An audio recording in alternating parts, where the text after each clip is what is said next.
Physics is the knife that cuts into the grain of nature. Fire, the flaming sword, is the knife that cuts below the visible structure into the stone.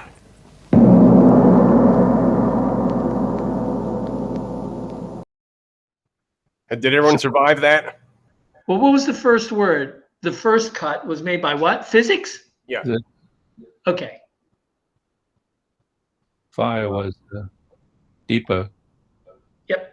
I'm surprised he didn't mention Heraclitus. I mean, really.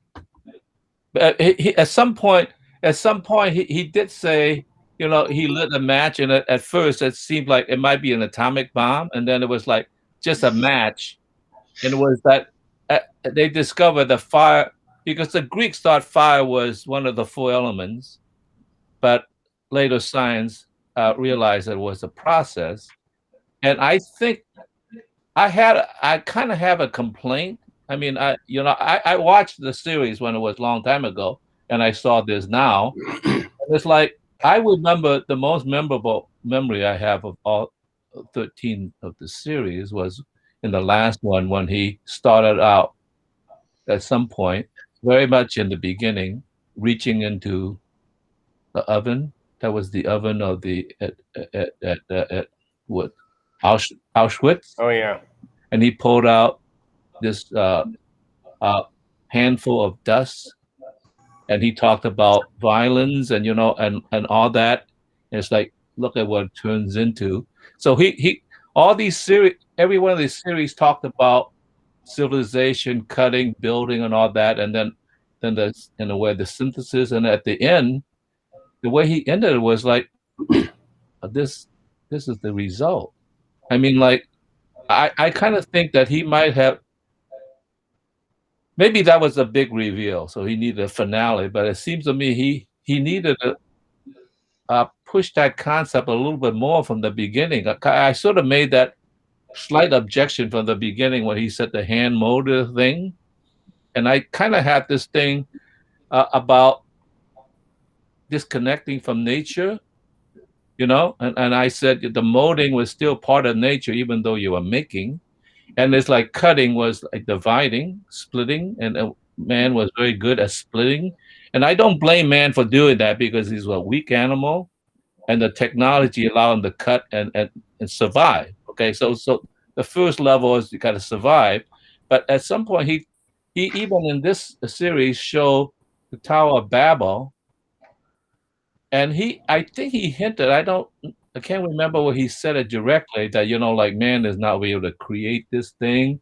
And I'm saying, like, but the metaphor there is like he was going against nature, and that, you know, in fact, the Bible has said, you know, this is kind of blasphemy against God, and in a way, that's why God created all these divisions in languages, so they couldn't communicate with each other. You know what I mean? So I think that could have been reinforced idea that we were creating something that on the one hand was very practical or useful to have demonstrated our power, but was separating us from nature when we start chipping off the stone to make a thing to gain power rather than a coordination. I'm criticizing him now because he's a brilliant man, so I'm not going to argue about that.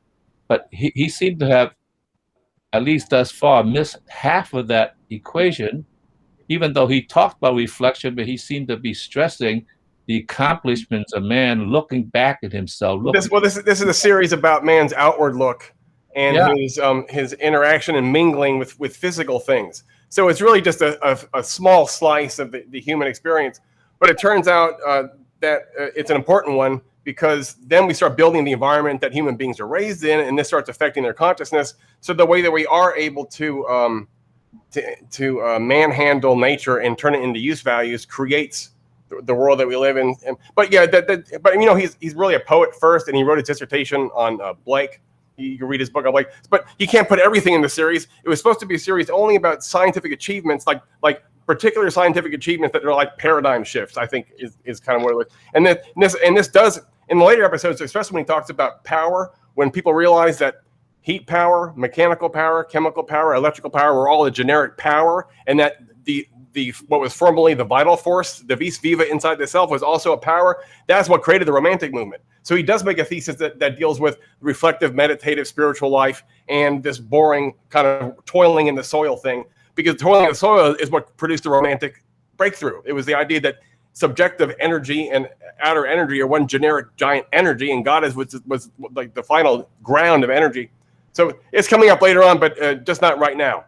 Oh, really? Gene, Did he make a second series? Because I thought the transition about him holding that hand of burn up human beings, that would have been a perfect moment to transition into the second series. I never saw the second. Yeah, actually, that's the quantum mechanics episode, and it's a few before the end. Actually, you think it'd be the end, but it's not the end. That's when he's talking about certainty. He's only talking about certainty.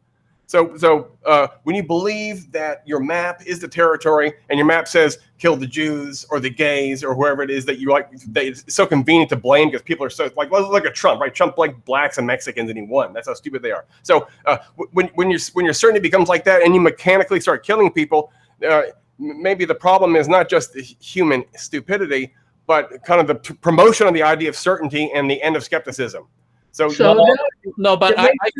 makes sense that the Auschwitz moment was placed in a historical context of the development, the end of the war, the development of nuclear energy being used as a weapon. So that belonged in a moment in time, which was before quantum mechanics became a popular notion, for sure. I mean, it was already known in science, but it was not popularized. I mean, it was still ready for relativity, right? Yeah, but my thought is that this thing, instead of just holding up the dirt, he should somehow transition to the fact that even this political movement about power was about splitting civilization itself.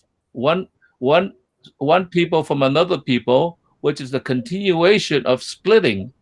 I see. You see what I'm saying? Yeah. So we built a system that's built on splitting that created power. But it's not only about the external world, which I also think is a bastardization, but you begin to split. In other words, in a way, colonize your own colony. Oh, that's perfect. That's the dialectic of enlightenment. So Phil, you should read the dialectic of enlightenment. It talks about the turning of instrumental reason against humanity, and then we start treating others as like the ultimate mechanization of people, which is that's why they're called variable capital when you take an economics class, right? Human beings are variable capital. They'll let you know they're being plugged into a quantified system. You're absolutely right. There's the dehumanizing that goes along with the success of instrumental reason and its ability to conquer nature, because humans are also kind of like nature, and we can also turn this power against human beings. I'd like to get to Jean because she's had her hand up for about an hour. Jean? Okay, sorry. You're on mute. Jean, you're muted. Oh my goodness. I've been talking. We missed it. You just had the best introduction, didn't you? So go ahead. You get a redo here now. She's been talking all along. I said all the important things. Oh my God. So I'll just see if I can reproduce. Anyways, so I also like this part to where it almost seems like it's a second level of human becoming human. Human was animal, and then 2 million years ago, Homo habilis, they were using tools, and that's great, because they were using tools. They were using chipping rocks and cutting, and then all that. But to me, it seems like, I don't know, 15th century or whenever the guns and or melting skill started. I don't know. That was a Bronze Age or something. I don't remember. But when people were melting and going against the grain of nature, that seems like it's another level. Human becomes almost like a Homo Deus, or human becomes kind of goes against this animal level of manipulating nature to where we're actually, I don't know, raping nature, or we're I don't know, or something bad doing to nature, to where the second revolution of the technology kind of started, is going against the grain, melting, all that. I think that's where this technology of this 21st century also is going kind of flourishing. And in a way, it almost reminds me of some kind of a Heidegger's worrisome old grandpa kind of thing, to where it's beyond our connection with this world. We understand 1 day, 2 days, 10 days, 100 days, even a year. But when you're talking about, this 10 light years away, there's this galaxy. We feel that we understand it, but we actually don't. And we are deluded to our language and this calculation and all that, where we're manipulating this environment in a way that seems like it's serving us, but actually we don't really know exactly what we're doing. We're a little bit too smart for our own good. And I think that's when it happens, when we go against the grain of nature, beyond the cutting, and start melting. Thank you. I like that. I just want to, before I forget, so there's a movie about this by Paddy Chayefsky. He's the guy that wrote Network, which is one of the great films of all time. His even better film, in my view, was Altered States, that he wrote, which is about this theme. So in the story, that there's a professor. He brings a psychedelic back to Berkeley. It's not a serotonin analog. Ooh, they don't know what it is. Something you've never seen before. So he's taking it, and he has a trip where he becomes an early primate, and then he gets out of the tank, and he can't speak. He's holding his throat, and he's running. He's going like this: "Give me a pen and paper. Give me a pen and paper." And he writes down an X-ray. They take an X-ray of his throat. It turns out that it's a gorilla larynx. So something's happening. So this is the story of cutting. So at the beginning, we could cut things, and we can make little bits. And people would ask you, "What is the nature of that bit?" If it was a piece of iron, I would say, "Well, it's got a bit of iron." And then you think, "Well, if you go down all the way, what is it?" There's ironness. And this was the magical era that he talks about later on in the episode, where back in the days of alchemy in the Middle Ages, there was a correspondence understanding of nature, so that outer things and inner things related. So the four elements were related to the four humors. You have a red, a black bile, yellow bile, and each of these corresponded with the earth, air, fire, and water. And then Mercury was a planet, and the metal Mercury, if you want to know what it was really like, it says, well, it has the qualities of Mercury, the personality of Mercury. And Mercury is like intelligence, communication, Hermes, and Jupiter is the jovial father. Jupiter is tin, iron is Mars, Saturn is lead. So what a wonderful place to be in. Phil, you would like this. The whole material world wasn't really matter, because if you went all the way down, the principles and essences of things weren't these mathematical relational structures that we're used to today. They had inner lives. So the innerness of the thing was like just a simple, mysterious personality or a personhood. Then, like Gene says, you split that, and then a whole world of magic opens up. With fire, now what used to be an opaque center is now slipping, and we don't know what's happening, but we see there's something going beneath the visible level, and soon enough it becomes structural and relational. And then those parts too break up and then become structural and relational, until finally you have an atomic model, which is what? Just numbers. You have number in the middle, neutrons, protons, numbers, electrons going outside. So the more you split things, the more power you have, and the more you lose what used to be possibly like a horizon for mystery. And that's why quantum mechanics is explain all today for consciousness. How do you explain consciousness? Quantum mechanics, we don't, and pretty soon it'll be strings. We don't know what strings are. Well, strings, consciousness must be strings. And God also, they always put God in the latest surface of opacity. God is behind that surface. But then what happens? We break it up. It becomes a relational structure, and they're like, "Oh, where's God now?" Oh, God is the parts that remain after that peeling process. Anyway, the great movie about this, and H.G. Wells wrote these type of stories also, where it was dangerous.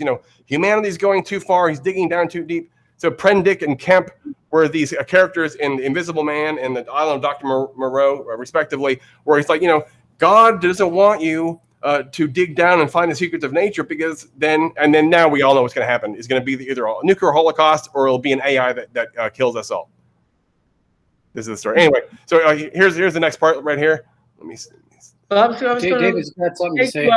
I'm going to take you up before you leave cutting, because we looked at this maybe last week. The cutting as being our force in nature, a first kind, a very rudimentary kind. It serves, though, it serves us when it doesn't disconnect us. So cutting is something that gives our understanding a chance, because by analyzing, by breaking things up, we look at the parts and we construct the universe and realize that we're actively involved in that, right? And it brings us to confront abstraction, which is that these parts we're putting together, we can make into things that weren't there before. So we're doing the creating, we're doing the building, and this is keeping us connected. I mean, this is the separation of things is not necessarily disconnecting us from life and nature as much as involving us in the process, right? But then what he's pointing to is the fact that somehow it's revealing something internal. It's internal in nature, which as we peer into it, our mind is connecting deeper into nature. So this is us staying connected. When does it alienate us? When does it become a thing we manipulate? Because we're peering into its inner nature. But if we see it as part of us, and they talk about this in this week, about sulfur and mercury being part of us, or us being the macrocosm, microcosm, I guess we're going to get to that. So the fire is another way. To me, it's a way of cutting, but he's nice. It's not quite the same. It's actually the pure transformational power. So I guess you're going to go on to that. Yeah. That's my favorite quote from the episode. Actually, coming up, what you're talking about. I'm just kidding. Okay, Freddie. Trying to find the mute button. So we've given some obvious examples of cutting or separating elements and such, but so the question I pose to the group is, what if we're too close to the observation? So if you took a microscope and observed a cell during cell division, it appears like that cell is being ripped apart, like it's a destructive act. But if you take a step back, if you look at the overreaching pattern, that's part of growth, that's part of expansion. Your cells need to divide in order to repair something that has decayed or even the process of growing, right? If you zoom out even further, I'm told that our entire universe is expanding, constantly expanding. Even the moon is floating away at like 2 inches a year or something to that effect. So what may appear destructive up front may serve that greater purpose of growth or expansion. I'm curious what others think. Yes. Yeah. Zooming in and zooming out definitely reveal different things. In fact, the arrow of time is something that is zoom dependent. I think you could argue that. Like if you zoom in, I can't remember who it was. Some Nick Herbert or someone gave this example. So when you zoom in on a plume of smoke, the movement of all the billiard balls is reversible, and no one in the audience could know if the film was being played forwards or backwards. But if you zoom out, then you see that narrow is here, up is here. Then you know. Once you see that, you know. So once you zoom out and the stochastic begins to be something that can present itself, suddenly there's time. But when you zoom in close enough, there's some point where suddenly no one in the theater knows when the film is being played forwards or backwards. So you're saying that zoom, that kind of like the destructive nature of cutting might be something that is zoom dependent, right? So when you zoom in closely, then cutting's like, oh, look, these organelles have gone crazy. But then if you zoom out, then you say, oh, look at the cell, it's repairing itself. It's all part of homeostatic maintenance. Everything's okay. Yeah, I think zooming is very mysterious. Well, and then watching the moon move away and realizing that what looks like our permanent relationship is really something's cutting in and separating us, and this looked at a large scale, we're sort of aging as a system. That's the perspective on how small we are in the system. Yeah. Phil? Yeah, I think when he talks about the process, that's very important, because that's almost on a different level. Because and I especially liked it when he talked about, well, first we knew how to extract copper, and then it took some time, but then we realized that if you mix it with tin in the right degree, you form something that's even stronger than either of those metals. And that's what I would call synthesis, right? You synthesize two things, and it becomes, in a way, a different thing. And the part that I really like is when he explained the samurai sword, because I always use that as a metaphor anyway. That, you know, like by heating it at a certain temperature and folding it many times, you get so many layers, and there's this layering process that reveals it. But the part that I really like was when he explained that a kind of almost semi-pre-conceptual level that the sword masters, or well, a Japanese culture in general, is engaged in, which is engaged in the process, and it became a ritual of understanding rather than a mere concept of understanding. So the sword maker you have to then, in a sense, through craft, using your body and your other kind of wisdom to, in a sense, understand the process. And in the process, you have maybe a narrow path conceptually, and you get to the end product, which is interesting, which is an in-between stage of conceptualizing.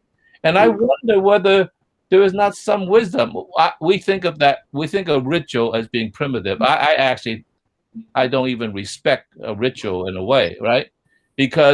But now I'm having a little bit more respect for it, because it engages all sorts of people who might not understand the concept, but they're bind together in certain process. And the craftsman is the person who brings that process into a kind of, I'll say, sort of like physical and sort of cultural and understanding of the thing. And they made the swords so wonderful, you know, that it took until the late 19th century before they could even surpass that sort of understanding in the West, which is strictly analytical. And I wonder whether separating the craft and making it sort of like, you know, he's just a craftsman. He's not, you know, like a real understander of things. Whether we haven't lost something in terms of this physical relationship with the universe beyond just the concept. That section is coming up, Phil. So hold on. We're that great sword moment is right around the corner. Okay. Any other questions? Let's we have more clips. I think the question, what is craft? It's art, and it is skill, and it's the combination of those things, right?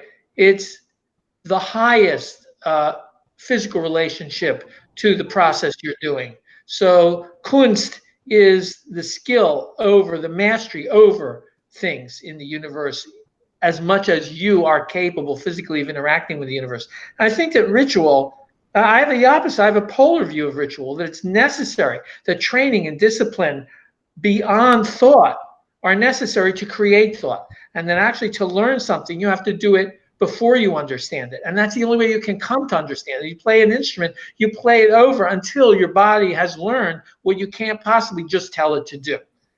So, that's what ritual is. I think life itself is so complex that if you don't have ritual to enhance it, you're giving up this vast number of dimensions that can be improved. So, I sort of have a different take on that. Yeah, and Bronowski actually has kind of a reducing or a disenchanting take on it, because he's saying this is what you do in a pre-literate culture where you're not able to store your recipe as a formula. You store it as a dance, and that's how you encode.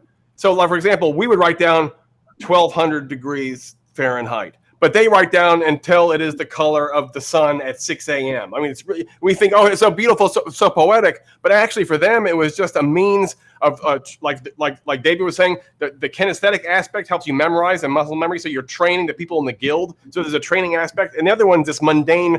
We don't have a language, so we have to record it. But later on, people get all excited about it. But there is an aesthetic element, like Phil is saying. Well, absolutely. I mean, there are these formulas that were found that you combine these elements and you say 4 Hail Marys, and then you do, and that wasn't a coincidence. That was the exact timing for the mixture to settle, and then you leave it for 9 days, and then you come back. And then this is essential when you don't have a clock to turn on. Yep. Okay. All right. Here's the next clip. Suddenly, the range of man's control is increased immensely. He has at his command a material which can be molded, drawn, hammered, cast, which can be made into a tool, an ornament, a vessel, and which can be thrown back into the fire and reshaped. It has only one shortcoming. Copper is a soft metal. That was Dan's pick. Dan, why did you love that? I mean, I love thinking about soft things and bending them because I like chewing gum. Well, why did you like this? That's a great prompt. Well, I mean, I picked that because, I mean, it's building on what we were all talking about earlier about fire as being that transformative fourth element, right? And I think that the idea is that, I mean, it's an enormous discovery that we can make the material world transformative through this Promethean gift, and forever are we changed and bound to the cliff like Prometheus, where he's stuck into you know, a constant rebirth cycle of pain and suffering because of what technology brings. And I originally, prior to the series, had thought that that fire was the, you know, the beginning of technology and that Promethean sort of story. But I think what Bronowski has done in this series is that he's even widened that spectrum for me. And so I think it's rich, and I love him for that. So, yeah. Okay, here's a clip that Phil was just talking about. When to copper you add an even softer metal, tin, you make an alloy which is harder than either. You make bronze. The point is that almost any pure material is weak. What tin does is to add to the pure material a kind of atomic grit, points of a different roughness, which stick in the crystal lattice and stop it from sliding. That discovery reached its finest expression in China. So that is a great moment. That's one of those super moments in history where what used to be, you know, why is it hard? Why is it soft? Well, because iron carries the power of Mars, and Mars, you know, is strong. You read the stories. You read Homer, don't you know? And Venus, of course, she's soft. She's just so seductive. What do you expect? That's why copper is soft. No, that's the answer. That's the answer. These are the enchanted days where the micro and the macro reflect each other, and the outer has an interior like ours, and our interior is reflected in the outer. And there's so many great woodcuts and etchings from those days where everything in the universe was ordered with planetary spheres, and then things on the Earth represent the planetary spheres. So there's little umbilical cords connecting everything, but they're not mathematical cords. They're poetic, metaphorical cords. And I think we miss that. I think we miss seeing the subjective, emotional in the objective. We see numbers now, and it's a little bit sad. Well, anyway, I wanted to add some. Yeah, I wanted to add something. The one thing. What I wanted to say is this is so amazing because it's so counterintuitive. Who would think that adding softer to soft makes it harder? So you take soft. How do you make soft hard? Add softer. You're adding softer to soft to make hard. It's like, wow. And this is one of those moments where you realize, wow, the microstructural has secrets, and soon enough those become relational and apparent, and then we've mastered that realm. Okay.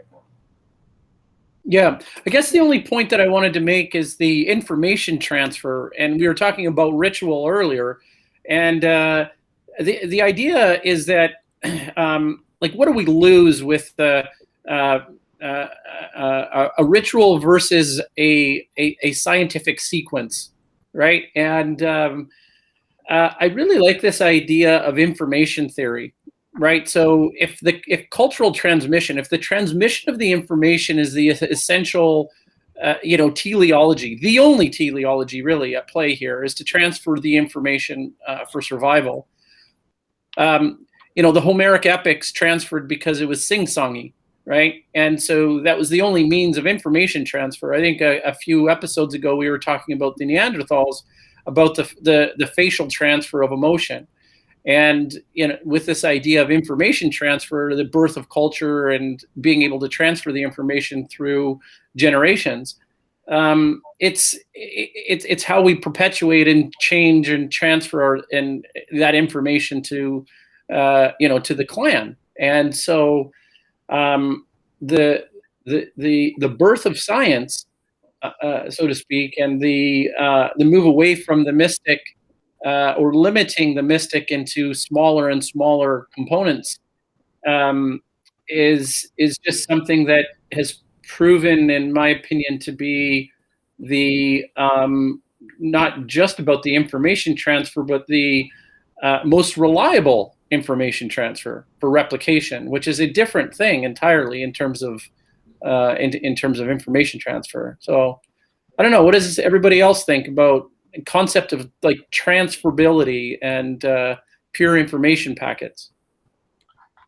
Well, you see mystical as negatively correlated with information, is what you're saying? Oh, is information negatively correlated? No, I think they're one and the same. It's just information is information. It's ubiquitous across the entire spectrum. It's just what's the most efficient form of transfer is I think what we evaluate, what we value, right? Well, I think there is a loss. I mean, this was what I'm worried about. I'm not arguing with that idea, but the thing is, the hard and soft. That's interesting because that is a mystery, like how two soft things could produce a hard thing. Okay, that's very interesting, very mysterious, and I'm glad to discover it. But what that does is once again emphasize the how should I say, the essential goodness of hard versus soft, which in a warlike, protective, invasion or whatever situation, that is true. Of course, until the samurais can realize that the hard metal becomes shatterable rather than forgivable.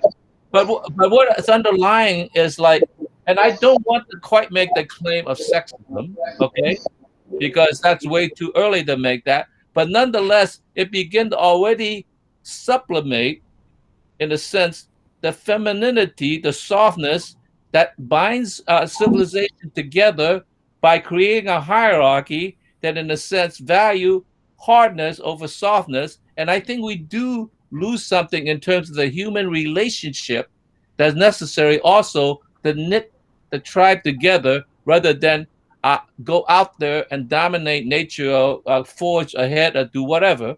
So I think you have to think about the moment that what you gain is also have to be balanced with what you lost. And in that sense, I think this relationship with nature, if you want to represent, femininity as Mother Earth, in a sense, you lose that relationship to the degree that become more and more distant. And I think you have to think about that at the moment, not later on. It's, oh, by the way, we kind of left the women out, didn't we? I mean, I think that's where the problem is. You create a hard, brittle society in that situation.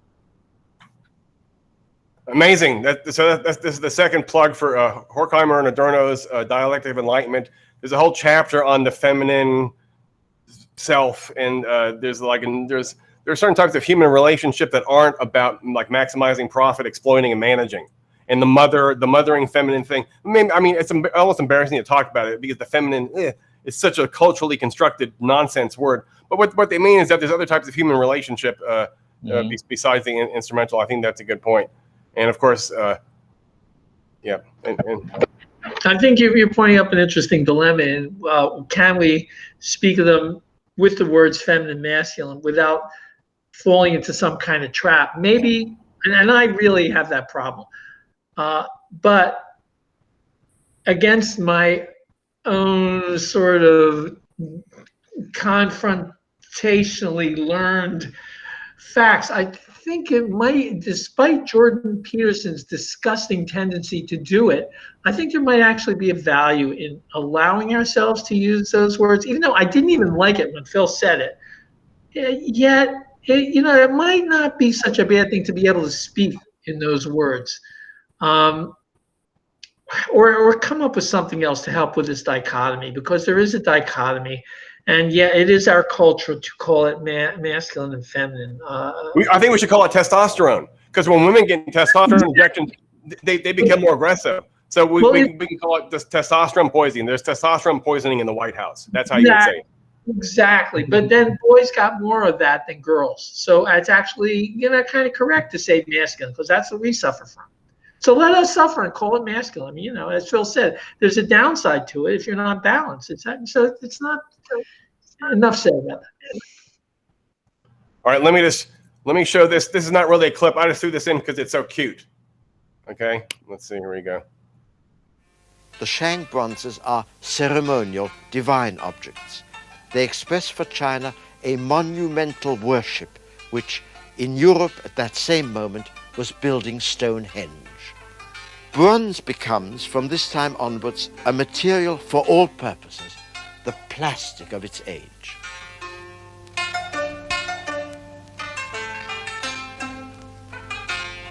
The delight of these Chinese works, vessels for wine and food, in part playful, in part divine, is that they form an art that grows spontaneously out of its own technical skill. Isn't that nice? I just wanted to throw that in there because of the way the bird turns his head. I thought it was really cute. All right. No one liked that. Oh, I thought it was beautiful. And the plastic of his age, I think that's a great line. Is oops. Yeah, that's what bronze was. All right. So in the coming section, Bronowski is going to go on about gold and immortality, and there's going to be more on this inner equals outer thing. But before we get there, I wanted to bring up this earlier clip, which for me is even more, states this idea even more profoundly, and it is right here.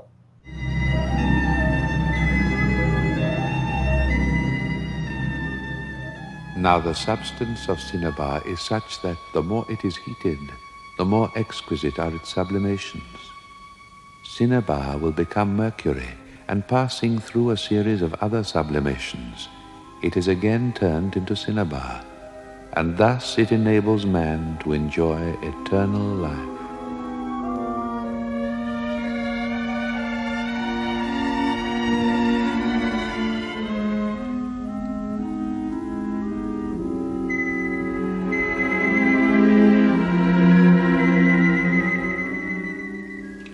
This is the classical experiment with which alchemists in the Middle Ages inspired awe in those who watched them all the way from China to Spain. They took the red dye cinnabar, which is a sulfide of mercury, and heated it.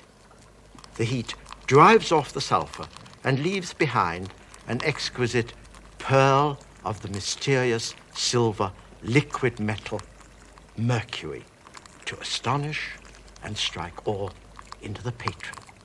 Wow, that's great. And I like to bring up, this is one of those lucky, amazing accidents of history that Christianity and alchemy happen to happen at the same time, because it does not look like a Christian process. So you have stupid old mercury sulfide just sitting around not doing anything, but then it gets tortured, it suffers, it's martyred, it's crucified. And then through that process, there's an ascension, because only after the crucifixion can Christ become this purified, disembodied, spirity thing and fly off and join the immortals in the sky.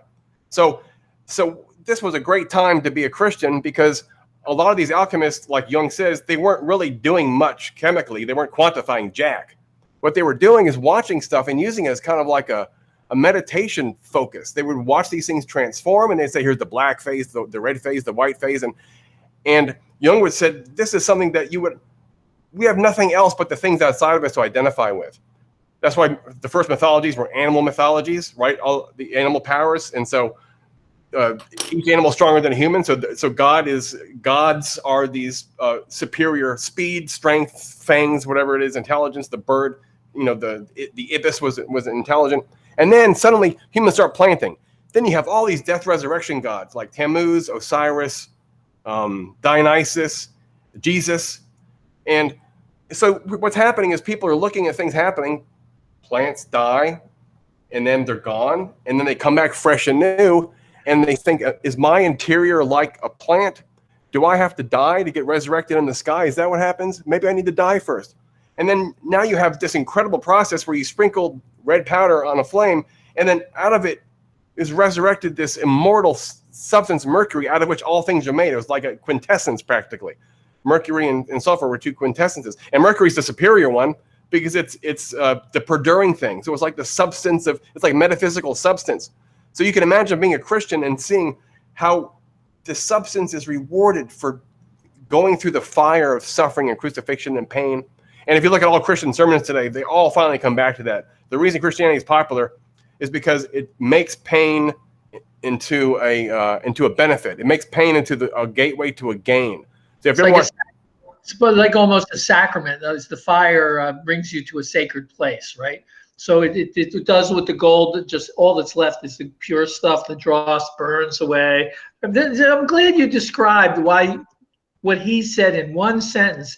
That this means the eternal life. I didn't get that until you really made it clear what they're getting at. So that really took this whole part of the movie and made a lot more sense to me.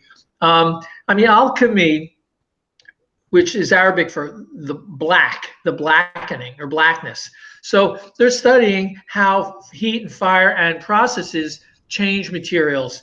And they're categorizing the varieties of these things. Islamic Empire, they had pharmacies of different substances, and they could change one into another. And they knew the world had changed, looking for the organizing principles. But applying it to the world soul as a Christian thing is a very interesting.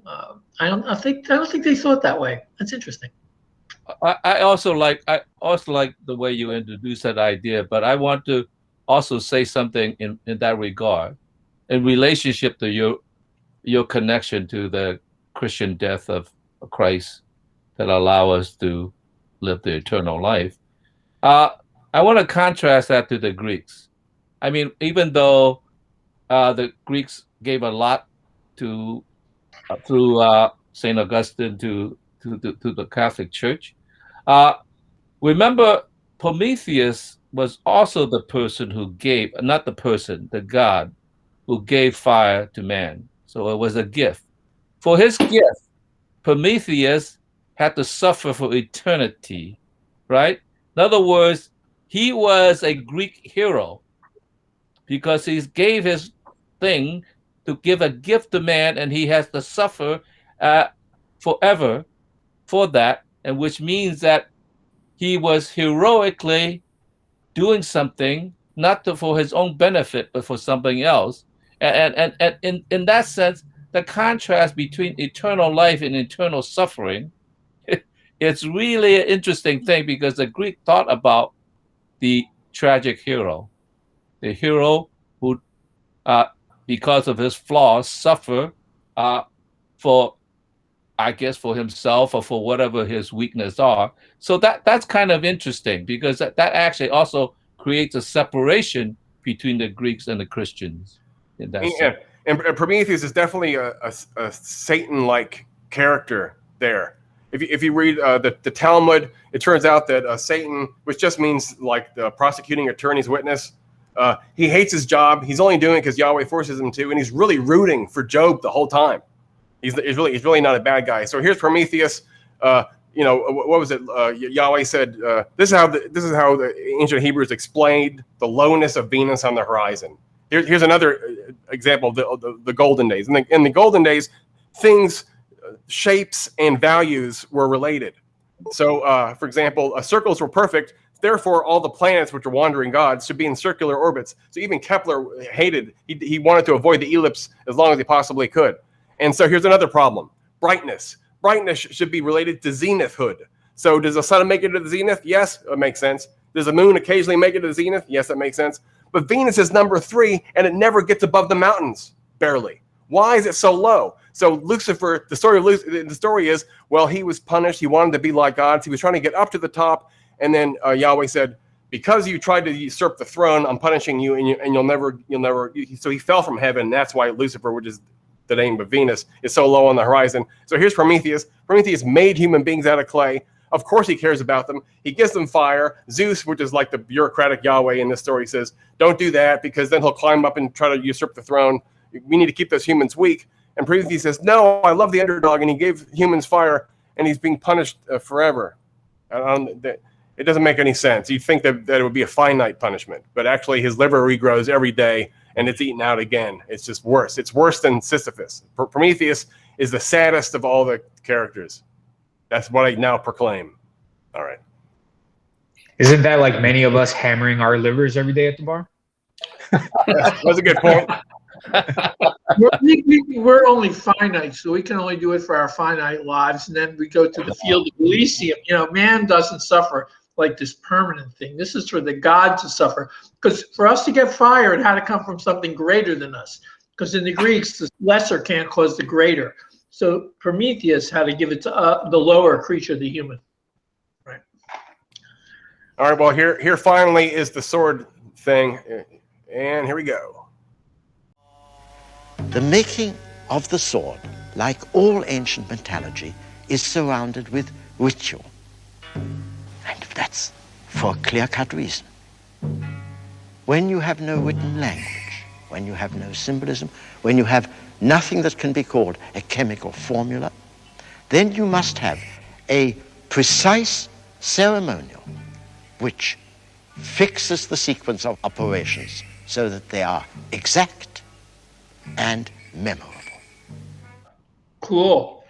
Yeah, so the thing about that clip, I wanted to share with you guys an idea. So imagine a young little girl dressing up in these types of garbs and participating in that ritual and thinking in whatever language they're communicating in.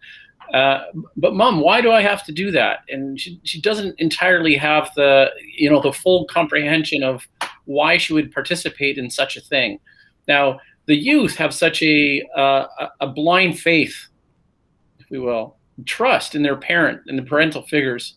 So they participate in these rituals where the encoding process actually happens. Mm-hmm. And as that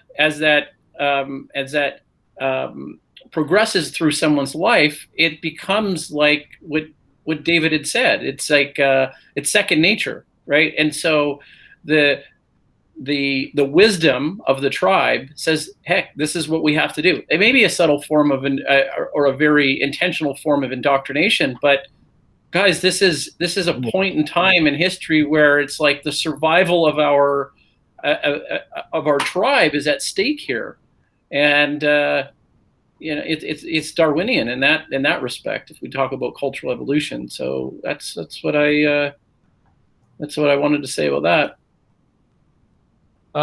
There's two things I want to say. I'll say the first one very quickly. One is, I had the privilege, I'm not quite sure if it's a privilege, I had the opportunity to see a Japanese Noh play. And it is so damn subtle in terms of the movements and ritualistic movements that for all practical purposes, I couldn't tell what the hell it was. I mean, so there's a degree of subtlety in the movement that it's untranslatable, at least to me, at that time. So there is something about the ritual that could also be extremely exquisite and subtle, even if you don't understand it. So that's the first thing I want to say. The second thing I want to say is that it's kind of interesting, the Japanese culture. On the one hand, I admire them, but on the other hand, I also despise them because of this warrior culture as well. Because the emperor was a god, okay, according to Shinto, and they all follow, in a sense, in a ritualistic way. But interestingly enough, quite often in the history of Japan, the emperor was controlled by the shogun, which is the general, right? So it is interesting how a powerful general or a powerful man could control God and rule a God. because I always wonder, like in the battlefield, the soldiers would willingly die, bonsai charges, because death was preferred over being conquered. Okay, and so in that sense, that harshness they push forward, but then as soon as they lost, how come that MacArthur has such an easy time in Japan? Because they had a tradition, because he was the shogun who came to Japan that essentially ruled the physical world, in spite of the supposedly the emperor as the spiritual ruler. So that's kind of interesting how they had that dual system in which you have two rulers in a way, the symbolic ruler of the emperor and the physical ruler of the shogun. So that was perfectly in tune with their way of understanding the world. So there was no problem. And in fact, they kind of loved MacArthur. He didn't turn out to be this mean American as much as everybody thought, even though MacArthur was pretty egotistical. So in a funny way, that was a funny duality in Japan that is always kind of interesting. How they had that harshness, they had this sort of also, I guess, cultural subtlety that's wrapped around it. Can I share a screen with you? Yes. Okay, so I say present, and I say a window. Oh, good, that's cool. Okay, so here's a friend of mine in Florida who made the sword and is performing the act of slicing that thing you see, and who does Aikido, it's Aikido with the sword that she smelted. So these practices this is a very amazing person. And I think these practices do something to you by engaging in them, right? It puts you into contact with the world, which if you don't do it, if you don't melt metals, if you don't hammer them, if you don't learn ritual practices, if you don't abide by silence and learn things by watching silently and then becoming a teacher who knows how to do that and bring a community into ritual, there's a lot you're not transmitting. Now, I'm sure the formula for steel, when it's written down in its elegant simplicity, how to make it, is one thing. But it's another to actually know how to smelt it and to actually hammer it and to actually live that process. And so I think the information content might be difficult to contain formulaically. So something about living doing it, and that's what he's talking about, is how we as humans lived to do this and what it did to us. And people, who do things are different from people who know about them, and they're both great, but it's just a very interesting splitting. And you don't want to be split, you want to be whole. So just wanted to bring that. This is a person I just think is an amazing, amazing person. I wanted to bring an example because it's like this episode, everything came in there. I'm glad you mentioned that. I'm going to have to leave. I'm so, as I said before, I have to leave early. So goodbye. Thanks a lot for the discussion. Bye, Phil. So long. So long. Yeah, I'm glad you brought that up. There's so many things to talk about with the ritual. On one hand, it's easy to reduce it and just say it's a way for containing a formula.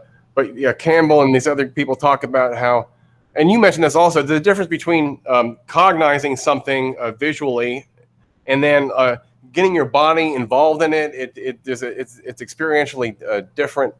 And there's these weird transformations. What if things really did start out in this banal way, and then later on over time became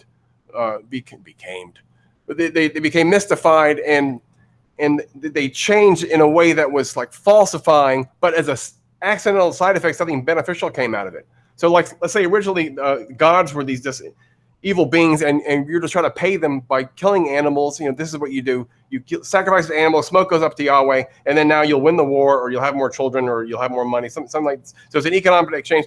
So the personality of God is based on the fantasy of a war tribe about what an alpha would be like and what an alpha would want to be, how alpha would want to be paid. But then these theologians and philosophers come in and they debug this embarrassing mythological story, you know, where Yahweh's saying, go in there and kill everything, even the animals, the children, the women, everything needs to be slaughtered. Well, that's what a good sergeant, or that's what a good coach tells the football team to really pump them up for war. But then this is embarrassing later on because it's clearly ideology and propaganda and done to help the team, and it's not really a good journalistic account of the nature of God. So nonetheless, the story's there, and they're fundamentalists, and especially after 16th century Germany, the text became the primary thing, and so you couldn't just throw the text away. So then these things became metaphorical, and this combination of embarrassing mythological story with the work of philosophers and theologians create this worship culture where God is kind of evil and crazy, but at the same time, it's good that he's that way, because then unless you surrender and submit, right? This is Islam, right? There's something good about having something serious to hammer yourself with. Otherwise, you'd be a slave of your fleeting passions, and you piss your life away. Like I dated a Korean girl. She said, I don't believe in Christianity, but I'm a Christian because, and actually she said, my dissertation is my church. If I wasn't writing my dissertation, I would probably end up killing myself with drugs. I need something, a structure to involve all of my activity, and in this way, I can kind of master myself by serving it. Anyway, this is what David's comment reminded me of. Well, let me ask you about this sort of one-sided, malicial image of God, right? Which isn't particularly the way what I see, like in Exodus, Numbers, you know, like in the Bible. There's like a lot of talk about your neighbor. There's a lot of talk about when your brother is, you know, hit down, you have to pick him up. And, you know, it's talking financially. It's talking about, you know, don't keep a payment away from a worker overnight. Don't keep their pledge to you. Don't, you know, away from them and the widow and don't move your boundary of your property. You know, that is what thievery is. You know, the word ganav, which means that's what it's about. So it's all this stuff about the divinity of the other person. So you know, that isn't all the force image. I know there's a violent militaristic phase of the stories, but there's the opposite phase, right? So I mean, if you tell some of the stories and not the others, there's no sort of justice in that, right? That's right. Yeah, that's right. It rounds out what I was saying. I didn't want to say that Yahweh only had a military aspect, but a better way to say it is he's like the social ego. He's the collective ego. He's the mascot of the team. So when you're fighting, you want to be as vicious as possible and dehumanize the other people as much as possible. But in your own community, a healthy social organism takes care of the widows and the orphans and visits the prisoners, and all this incredible ethical stuff is in there because he's the voice of a successful social organism. Yeah, there's also allowance for when you're walking through this people's land. They're nice. Don't take their stuff. You know, it's like there are ways to cooperate with other groups depending on what happens. Anyway, so maybe I'm off the topic. No, that's fine. All right, here's a clip from Dan here. Let's see. Benvenuto Cellini, 16th century. Figures. When I set this work before the king, he gasped in amazement and could not take his eyes off it. He cried in astonishment, "This is 100 times more heavenly than I would ever have thought. What a marvel the man is." It's easy to see that the man who made a gold artifact was not just a technician, but an artist.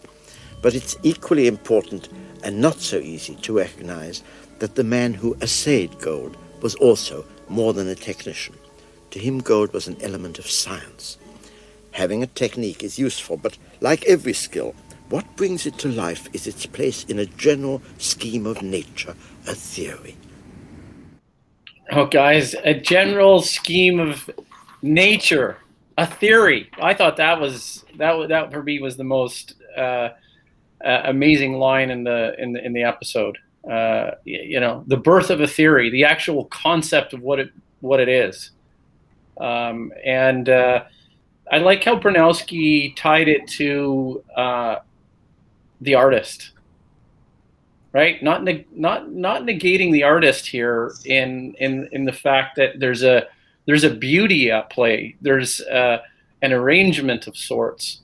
This aesthetic is foundational to the act of creation, and I think that's that's the point. That's why I picked that clip. Yep. You know, there's just as much fantasy and context going on in techne activities as there is creativity going on in art activities. Because when these people were working with gold in this way, they had a different idea of it from other people, and that background idea system is going to end up being the scientific worldview that changes.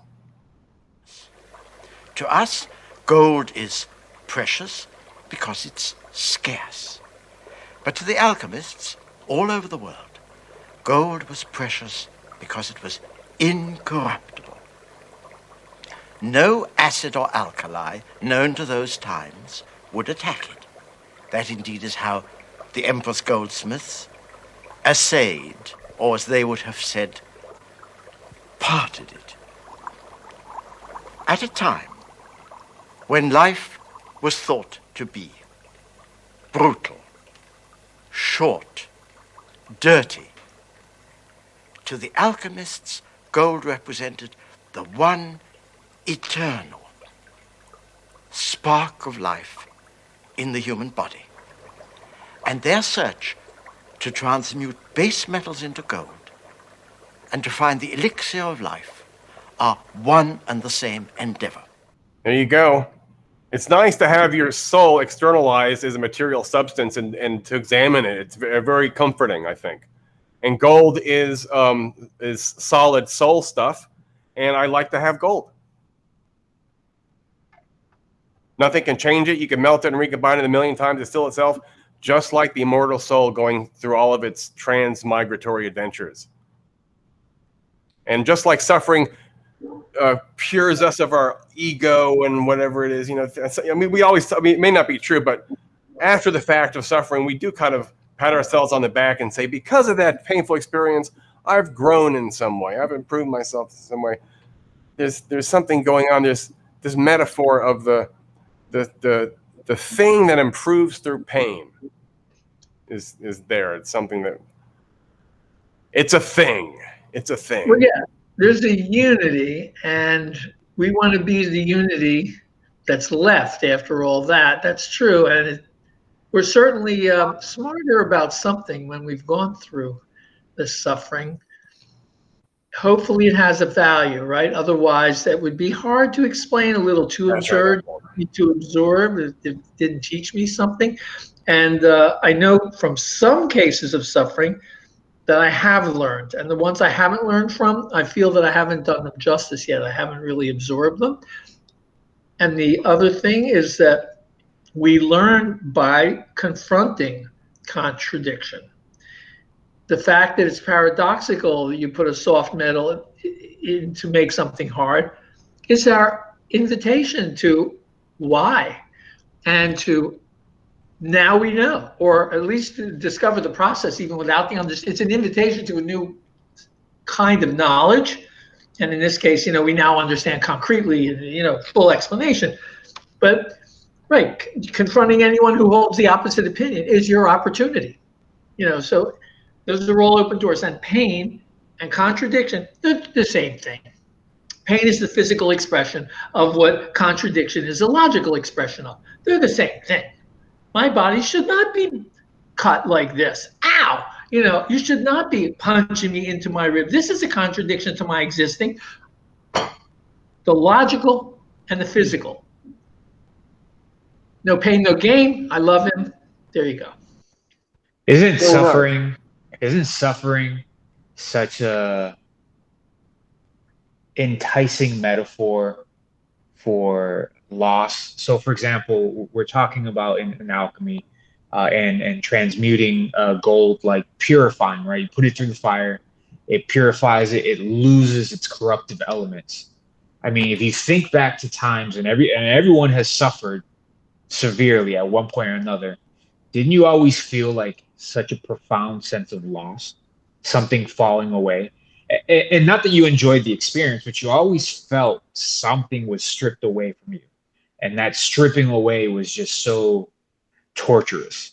So, you know, at some point, someone connected the dots and made it a very appealing metaphor. And it sticks, right? It really sticks because now we talk about we lose something that shouldn't have been there. We lose a piece of us that wasn't us. We lose something that was meant to fall away. Oftentimes we justify this, you know, and we try to find the positivity in it. But when I think of suffering, I always think of a profound sense of loss. I mean that the healing part or the lesson is the gain afterwards when you start to recoup. But that actual process in that moment is always, for me at least, associated with loss. I like that's like stepping out of Eden or something like that. Is that a step forward or a step backwards? Now you have some kind of knowledge you didn't have before. Like when you're a kid and you're assuming everyone's good and then someone's like mean to you. That whole thing you lost was the trust in the world. But now you're at a higher level. You realize actually later on, maybe a long time later, being good is actually a better thing than just doing what you like automatically good. It really is. It's a developed, it's a higher thing. So you gain a new level by what you've lost, which was the deception that everyone's automatically good. So yeah, it's growing. Again, it's to break it and see where it really belonged or something like that. When I was an undergrad, I took a class from the most famous Buddhist Christian scholar, I guess, at the time. He's dead now. And he had this great line. He would say, when I'm suffering, I'm a Buddhist, but afterwards I'm a Christian. So in Buddhism, suffering is entirely pathological. There's nothing good about clinging to the matrix of being torn up and crying and wanting to commit suicide. It's just 100% bad. But the Christian, after there's the normalcy, death, resurrection, a higher level. From the higher level, the Christian says, oh, you poor Buddhist, don't you see that suffering period that you hated? But as soon as that Christian is thrown into suffering, he will also become a Buddhist, and he'll find nothing good. It's a complete, yeah. And and how much of this is self-deception, where we spin the story later on, probably to preserve our sanity and not want to just off ourselves because we lost something so precious or so. I mean, it really is a terrible loss, but we can't. It's as bad as mentally healthy to say to yourself, "I've lost the thing I loved the most." It'll drive you mad. So it's good to say, actually, now I've learned independence and I've come to trust God more, or I've expanded my friend network. It's hard to know whether there's really a progress line on the graph or whether that's all kind of self-deception in order to maintain sanity. But you lost something of value, and it was of true value. But what you also lost was the ignoring the fact that it was transient. Yeah. And then overcoming that by realizing the value of it was already the permanence of your having lived with it, which that can't go away. So that directs you more towards the moment. So it's seeing the loss in terms of living now. I mean, the idea of loss is framing it in a timeline, like that's life, is linear. But everything we do is part of the permanent impression in us. When you do something wrong and you look back, you always feel bad you did it wrong. It's part of you. And the good too, right? So it's really coming to terms with the transience of yourself, your life, everything, but loving it fully. I mean, it's like the loss is the loss of the mistake, that it's just the way it is. It's going to always be that way. But maybe I'm oversimplifying. No, that's the Buddhist message now is just prepare for the dissolution of everything dear. And if you actually expect loss and dissolution and death, then surely you're stronger and healthier and happier than the person who dies along with the thing and has to go through a month of vegetative of sadness. Well, and death isn't necessarily the worst thing. So that assumption is also, where did that come from? Well, I mean, maybe I'm being selfish about it. I'm saying well, maybe it's not the death of that person, but I loved that person. I was dependent on that person. Now I've lost something. That person's death has made me alone, more alone in the world and more terrified or something. Yeah, I think that's a really important component of suffering. And I think about this, about two people pair bonded for life.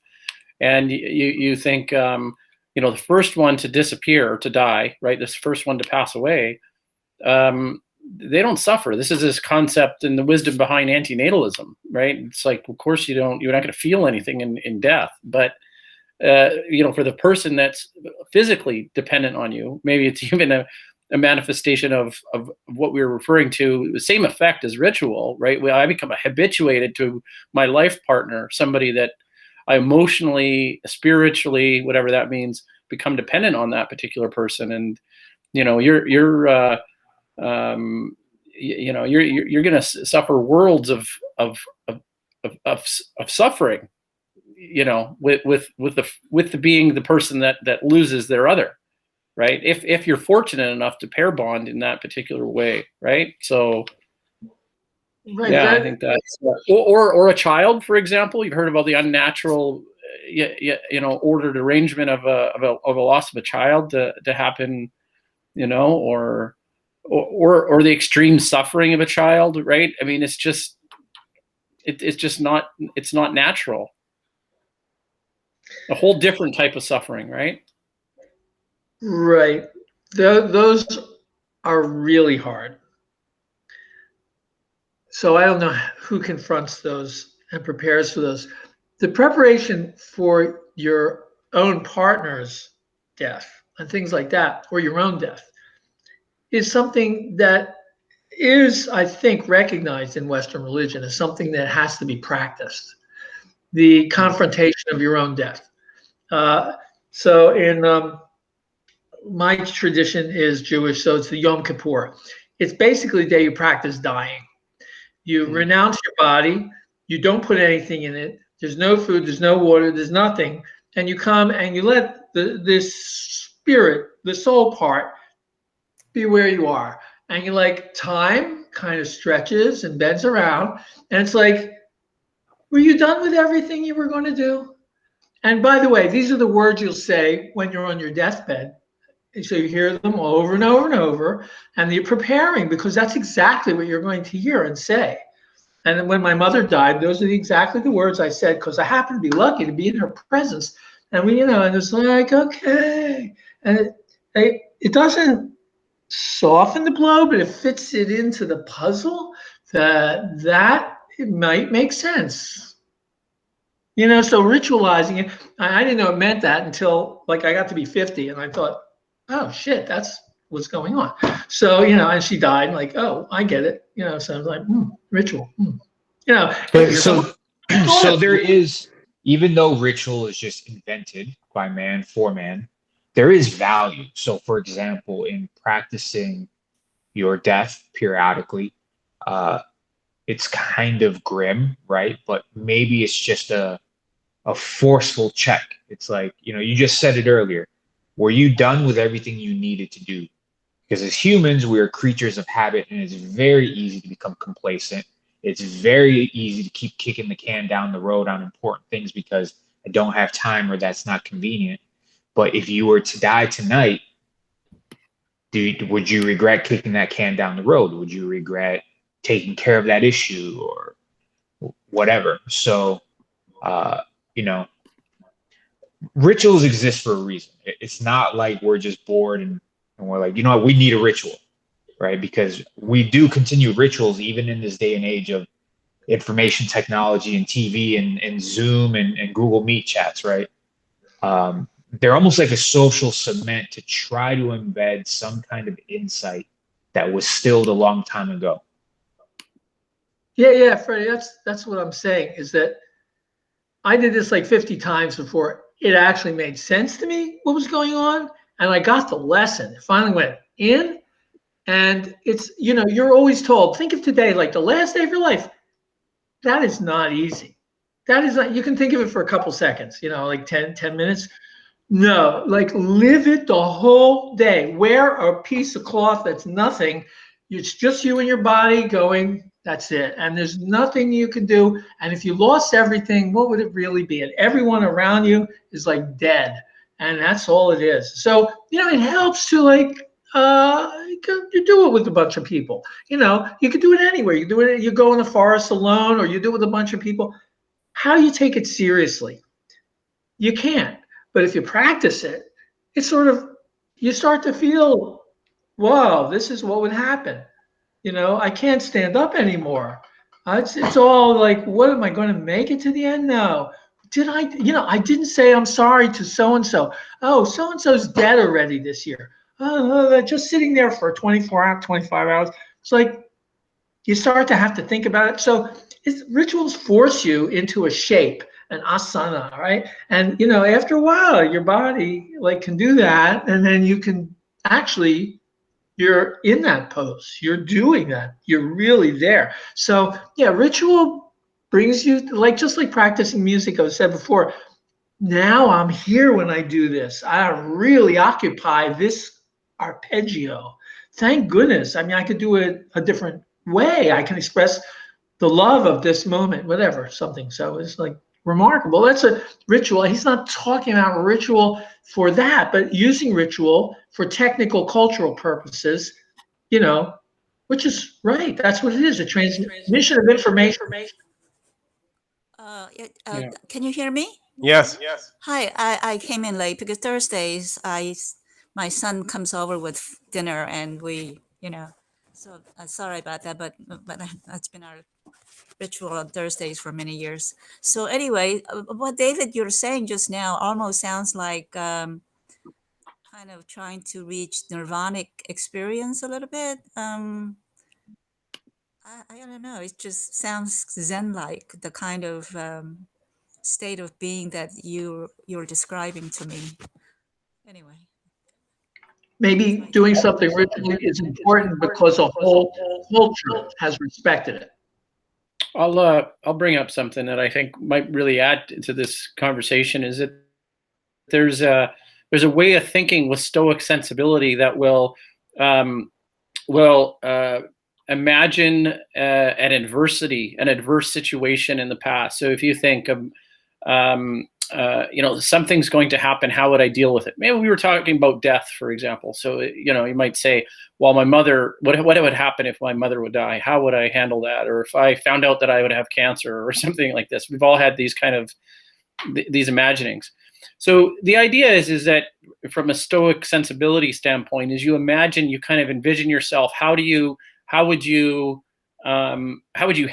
those, those issues? And you place yourself in that future protagonist sort of tense, and then you imagine yourself doing that. And so it's very similar to preconditioning yourself to something disastrous happening, right? And so I think that's an imagined sort of sense of personalized ritual that I think the Stoics were really that came out of the Stoic tradition. I think that's really interesting. And of course, what David's saying about the Jewish tradition, I'm always really fascinated about the Jewish tradition.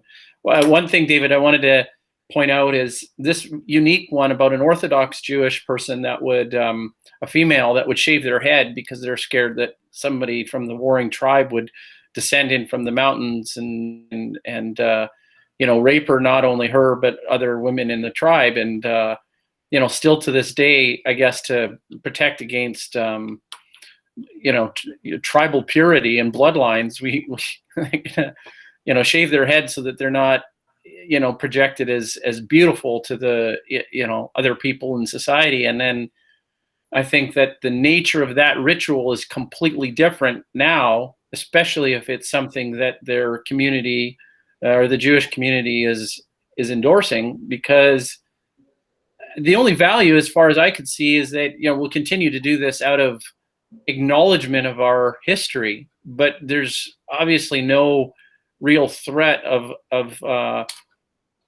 riders on horseback coming in to, rape my wife because she's got long, beautiful hair. You know what I mean? Maybe not for 100 years. Yeah, I mean, the Cossacks was a long time ago. But Actually, I didn't know about the shaving one. Because I know that the hair is considered traditionally as a sexuality, a display of sexuality. So a married woman must cover her hair. It's only for her husband to perceive her in that way. So she wears a wig. The wig is worn in the Orthodox community. I didn't know about the shaving thing. I know that if you capture someone in war and you're going to have sexual relations with the captured woman, you have to first, clean and shave. You have to, give her a month of being purified, and then you're allowed to rape her. But that's, not sure what that's about, whether that's an attempt to slow you down or say that this is a commitment or what. I don't know what that, but it's a little different. I never heard it as a defensive thing. It's very interesting, and I'll look up the origins of that. I'm surprised not to know about that. All right, well, here's the second to last clip. Fire is the alchemist's element by which man is able to cut deeply into the structure of matter. Then is fire itself a form of matter? If you believe that, you have to give it all sorts of impossible properties, such as that it is lighter than nothing. 200 years after Paracelsus, that is what chemists try to do in the theory of phlogiston. But there is no such substance as phlogiston, just as there is no such principle as a vital principle, because fire is not material any more than life is material. Fire is a process of transformation and change by which material elements are rejoined into new combinations. The nature of chemical processes was only understood when fire itself came to be understood as a process. The gesture of Paracelsus had said, science cannot look back to the past. There never was a golden age. It took another 250 years to discover the new element oxygen, which at last explained the nature of fire and took chemistry forward out of the Middle Ages. Well, I know it's hard to make the transition from talking about dying parents and preparing for suffering and pain to back to the documentary. This is the danger of Bronowski, because the topics touch on so many deep things, and we want to go down and explore them, but then we have to come back to the main storyline. And so even fire was once seen as a substance, and the only way to understand it is to realize that we have to have a cutting consciousness, because what we're really seeing is the release of stored chemical energy by breaking and recombining atoms. So the fire is gone, and what's left is, what's really real is this other thing, which is a substantial process of change, and the fire is just some blow off. It's not itself a stuff. So are we stuck in some sort of paradigm that we want to give a name to, where the masculine paradigm or the Aristotelian paradigm, where the real thing are the substances and the not real thing is the energy and transformation? Have we just gone into committing ourselves to one point of view as opposed to, I don't know, Heraclitus, but the change was the real thing, and the substances, they moved around. They weren't anything, they're unrecognizable now. That's just right. I like to call myself a process metaphysician. Actually, Hartshorn used to teach at a UT, so no one's going to say that they're not a process metaphysician. Substance is out of vogue. We know now that quarks are flashing in and out of existence 10 to the 22 times per second. So substance is a fantasy, but nonetheless, it's so compelling. So and I do feel comfortable with the prejudice that the stuff is the real, and the relations and the changes are the false. I think Parmenides is right in a way. I think Parmenides. We think we want the thing to be, but like permanence. We want permanence to be a real condition for being, and the deeper we look, the more permanence retreats. And we still haven't found it, but we still want it. And I guess I don't know. Well, is the duality the same as wave particle? It's like, don't commit to one, commit to both.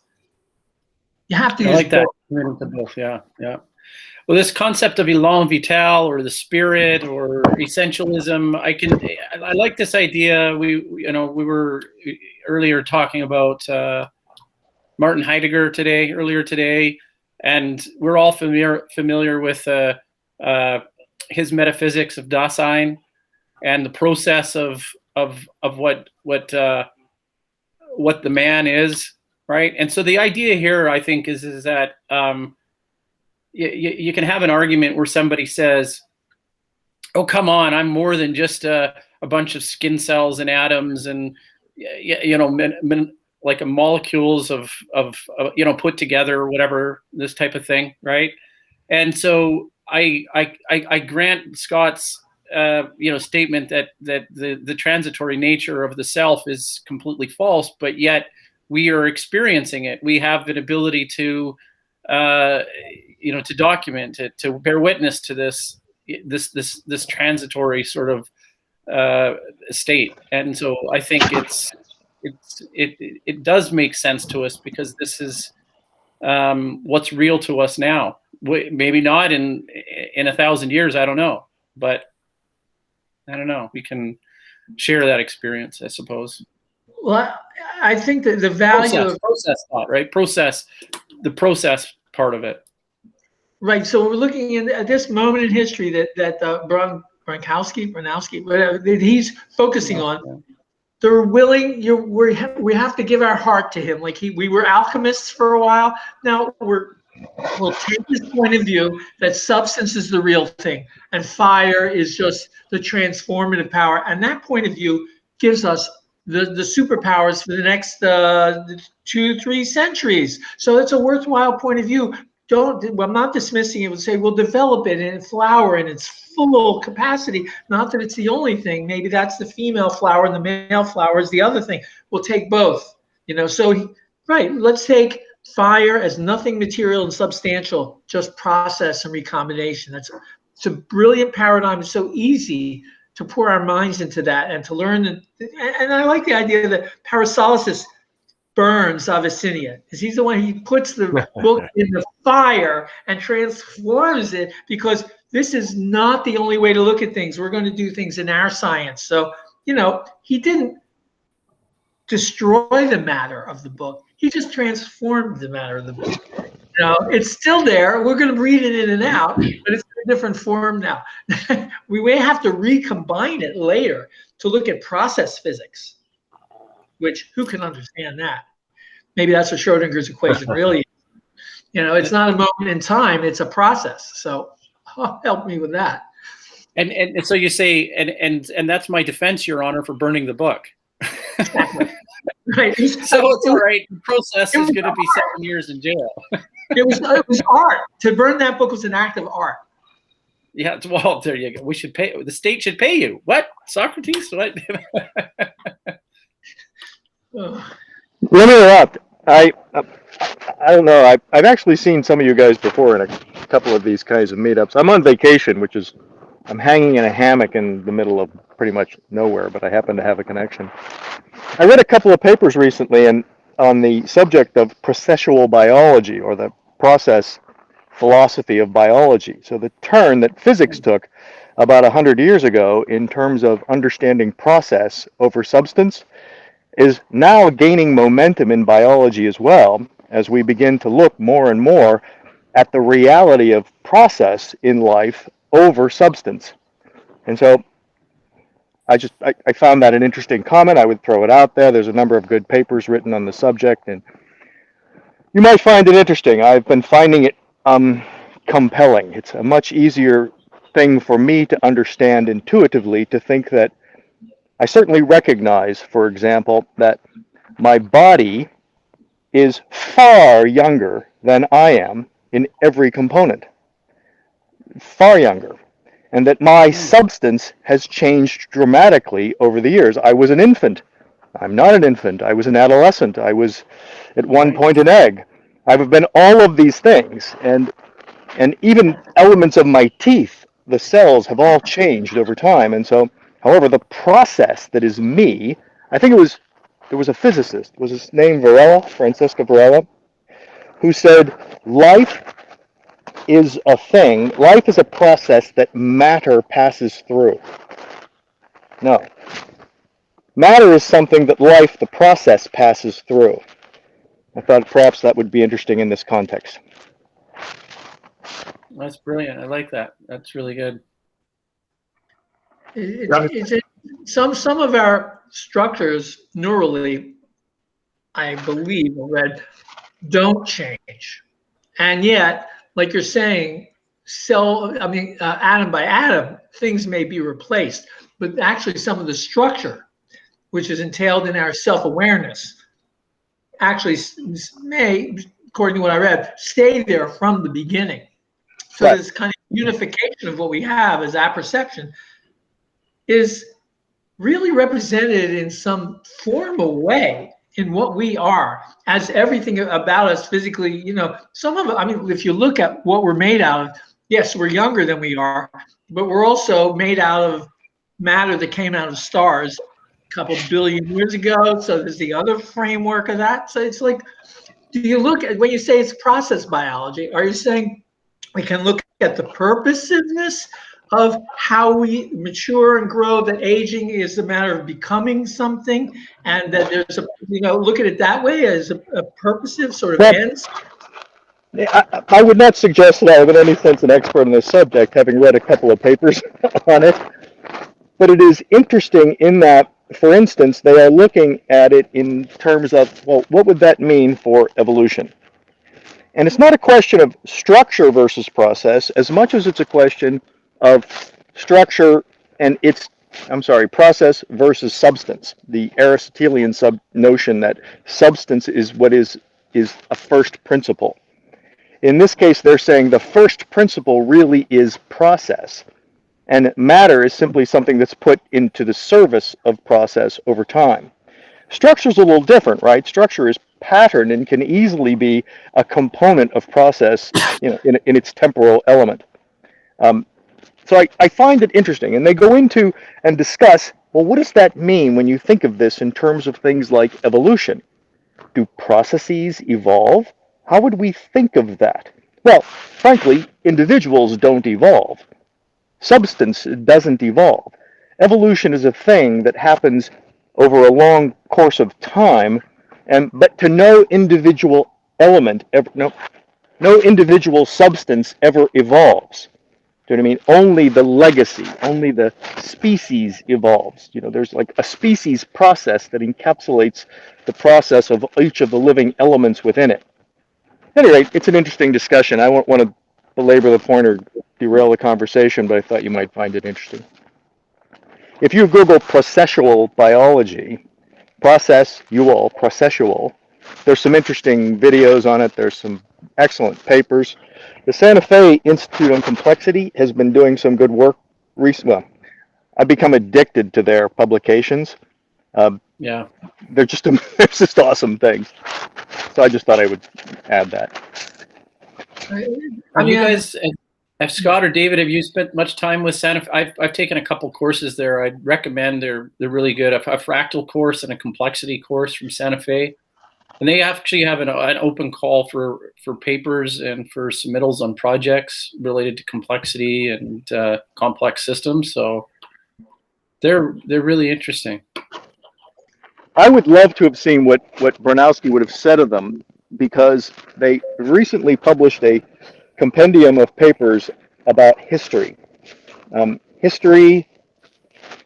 Big history, where they're looking now at history in a much broader perspective. Not just the history of written words, but now that we can look at history in much broader swaths across multiple disciplines, shouldn't we think of history as a catch-all, and things like anthropology and archaeology and geology, for instance, all be aspects of this single unified historical narrative, as opposed to the kind of separate disciplines. And that's, again, yet another compendium of work that comes out of this Santa Fe Institute it's just been fascinating stuff. say Bronowski is sort of pioneering himself in that direction. He's looking at culture and technology and science and practices, rituals, and religion, all as part of a process. He hasn't talked about writing yet. I don't know if he's going to make that a particular issue. He seems to be taking a comprehensivist kind of look at it. Right. I like this idea of processual life because when we try to define it, we always do something like it's a self-maintaining process. Anything that physically creates itself again and repairs and maintains its status, but anything with this kind of process is a life process. So yeah, that seems like a very natural. Any anti-entropic thing that concentrates energy in maintaining itself is a life. Yeah, that's pretty cool. Yeah, that's really cool. Yeah, and what you said earlier reminded me of the metaphor. I can't remember who uses it, but there's a box of Legos, and then there's a certain type of motion that inhabits the Legos and creates like eddies. An eddy is kind of like a life form. So you don't want to identify the eddy with the molecules that constitute it at this time slice because it's instantly gone. Nonetheless, there's something that is like the eddy that persists over time, and it has no substance in it whatsoever. It's just a way of motion. So the challenge is, can we feel comfortable with considering ways of motion as the real substrate? Well, we're living wheels of, we are that stuff, right? I mean, you're right. Maybe that's an honest way to look at what we're constantly doing. It may not be his view in this framework of what you're presenting to us, where we're breaking things still into when did we learn that there were molecules? When did we learn, how they combine, and the steps of reasoning in logical, syllogistic, material forms of framing things, but it's a brilliant history. I mean, we really have to know this. It's important what Lavoisier did, and then how it's followed up and became the next theory. We rely on that. I mean, you wouldn't want to not know that, but is it the be-all, end-all? Hasn't answered every question. What questions are left? The big questions left, right? That's for us to. And what about the conditions of our intelligibility? What if there's a limit? What if we say, yes, I really do want to embrace this processual view of things, but there I'm stuck with what? My innate syntax and numbers and whatever mathematical formalism I'm using, and it's going to be discrete. It's going to be discrete, clear, and it's going to be able to hook up together into syllogistic systems. So if for me to have a model, the model is going to have to inherit some of my prejudices of like subject predicate, the numbers, even if I want to say it's a continuum, I'm still going to express a continuum with decimal places. So won't the formalism infect my desire to be a processualist? Yikes. But don't we know we abstract and use mathematics? We're not particularly confined to that approach, because when you define a thing as a field instead of a particle, or as a function instead of an object point, you've already changed it from something with a specific existence to an infinitely complex existence, which interacts with everything else that's infinitely complex. I don't know that we've solved the problem of making time into something other than a linear vehicle, but I don't know how much of a hang-up that is. I experience time linearly. I'm very biased in that way, in other words, mathematics may get us around that. Maybe there's a way to create something.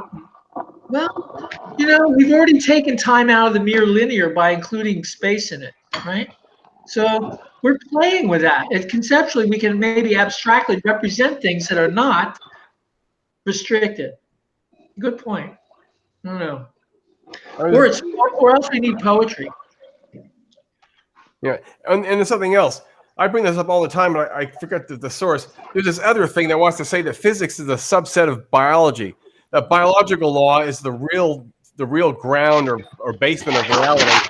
But you have these entropy irrelevant systems like a table or a chair, and so those are kind of like stray molecules that haven't really lived up to their potential because they're not involved in a negentropic eddy. But once they are, then wow, we were able to harvest all these new biological laws. But if you kill the animal and then entropy takes over and the things are dissolving, that's actually just a truncated physics is truncated incomplete biology. And I can't remember who the guys who the guy is, but there's two guys that are really into this thing that biology is more foundational. That's what it is. It's a foundational issue. Biology is more fundamental than physics. Hmm.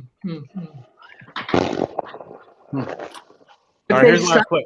Oh, go ahead. They study it like it's physics, so they may say that, but how are they going to study it before they do physics? How are they going to approach it in its own terms, not in physics? They don't do biology except in microbiology, particle terms. It's all particles again. How do you start with biology? I think Hegel's trying to do that. You know, who are these people? We got some noise. That must be Bob. Hey, Bob. Yes. Oh, it sounded really loud there for a second. It sounded like there was an orgy of trucks in a tunnel. If you're referring to me, Bob, then I don't think so, because I'm hanging in a tree in like the middle of the forest. It's like I don't. All right. Okay. The microphone is a little noisy, so if you mute while we're talking. Scott, I need to go, but thank you for inviting me for a few minutes. Okay. Oh yeah, I'll thanks see you later. for coming, Jenny. Okay, bye-bye. Bye-bye. All right, here's the last clip. Right here we go.